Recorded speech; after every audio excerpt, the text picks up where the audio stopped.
Hey folks, I hope you're doing well on this Saturday afternoon. It's quite hot and humid in Louisiana. It's actually like in the 70s, really hot and really humid. Not uncommon for Louisiana. We tend to have much strange weather. We have basically one season that has two parts to it. We're seeing some of the effects of global warming. But hey, global warming doesn't really exist, right? Today we're going to look at cities in Louisiana that have names that probably freak you out when you see them or hear locals pronounce them because it just doesn't match up to what you expected or if you had any expectations at all. And next time you come to Louisiana, you won't sound like a tourist. Here we go. Baton Rouge.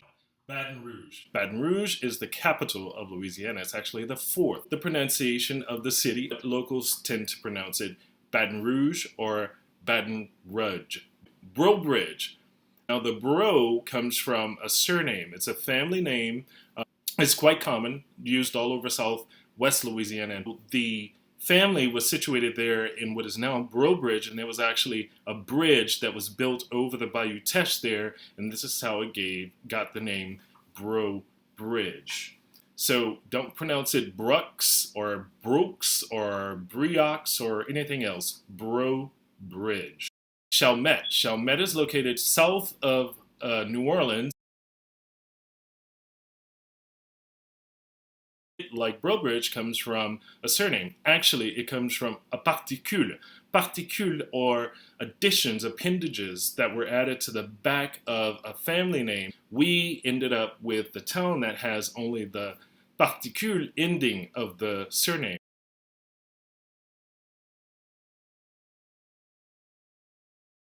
Desalmon. It comes from German-speaking Catholics that were brought in, some Protestants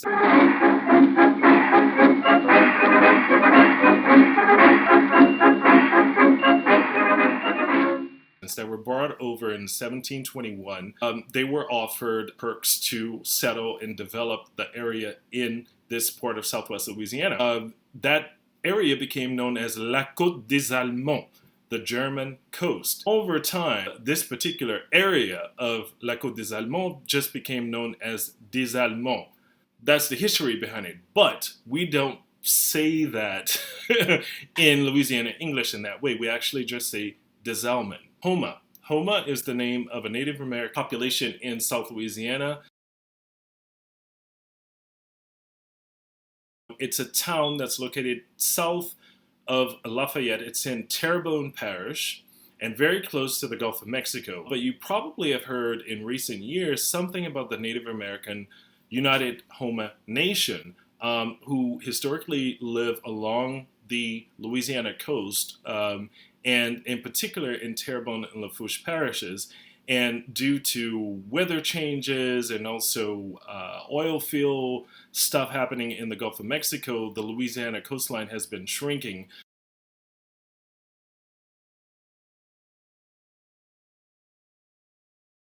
So they've been displaced to different parts of southwest Louisiana. Mamou. Mamou is located north of Lafayette. It's in Evangeline Parish. Evangeline Parish is historically a very French-speaking parish in southwest Louisiana. We consider that area of Louisiana to be the prairies. We often call it the savannas. And that's because the landscape, really, it has been historically a place where lots of cowboy culture has taken place.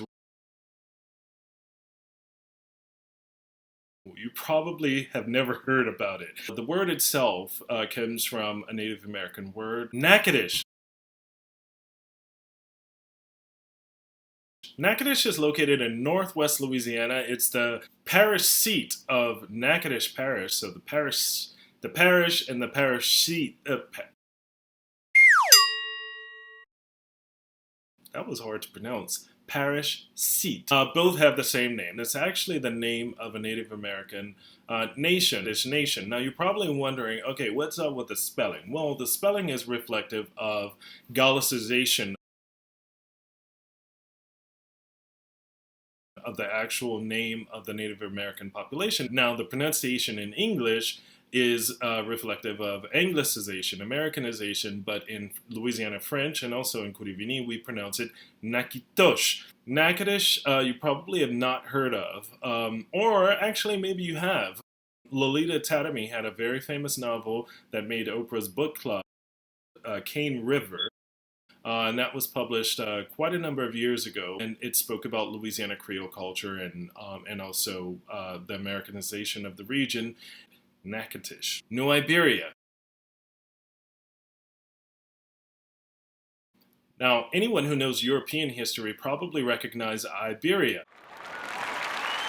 Iberia is actually the older name for what we now refer to as Spain, and a new Iberia was established by Malagueños and Granadenses from Spain, and they gave the town its name. It's actually also my birthplace. It's not all that uncommon to see descendants of those original Spanish inhabitants in the area. I'm one of them, and lots of people here also descend from them.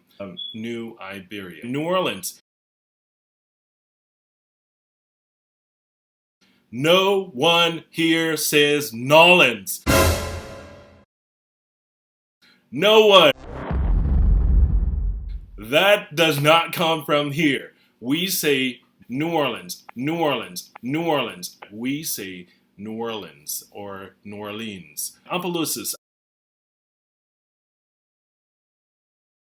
Opelousas is also named for a Native American nation. It is also located in southwest Louisiana. It's the parish seat of St. Landry Parish, quite known for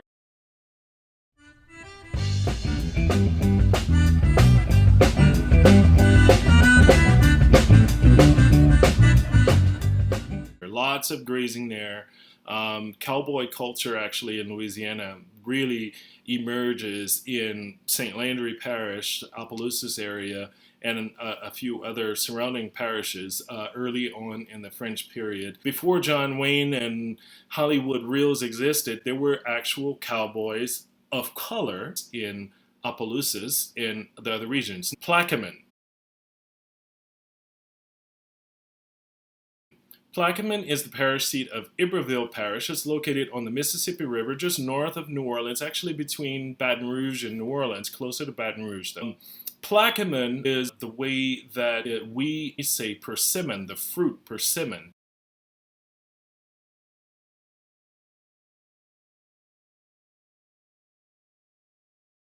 And we get it from a Native American word, Thibodeaux. Thibodeaux is located in South Louisiana, also in Lafourche Parish. It's actually the parish seat. It has a university, Nichols State, and like Breaux-Bridge and Chalmette, it's named for a family name, Thibodeaux. Founder of Thibodeaux, he was reared in New York. Anyways, very prominent politician, Henry Schuyler Thibodeaux was, and the town Thibodeaux is named for him. Vacherie.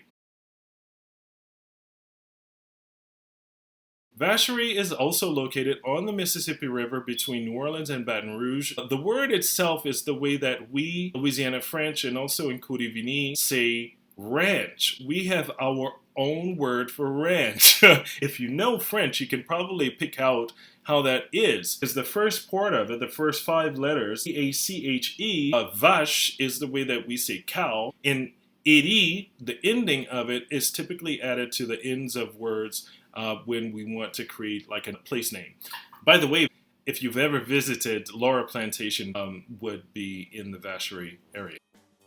Hope that these have helped you out with pronunciation, give you some idea of how we came to have these place names and certain pronunciations of them.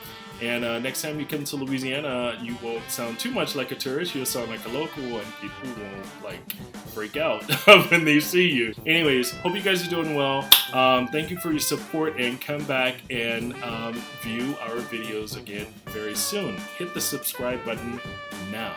Bien merci.